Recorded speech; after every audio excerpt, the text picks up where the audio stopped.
Öpürəm, sizləri çox sevirəm. Görüşənədək.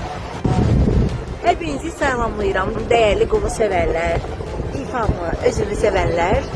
8 iyul Lerikdə yerləşən Relax istirahət mərkəzinə gəlirəm və inanıram ki, hər dəfə gəlişim çox maraqlı olduğu kimi, bu dəfə də mənim doğma məkanım olan Relaxda çox gözəl bir vaxt keçirdəcəyik sizlə.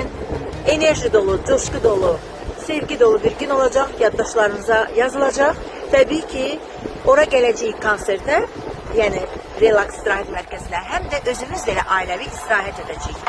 3-4 gün bizimlə birgə vaxt keçirmək istəyirsinizsə, həm də konsertimizdə iştirak etmək istəyirsinizsə, o zaman nə etməlisiniz? Relaxda rezerv etməlisiniz, yer saxlamalısınız.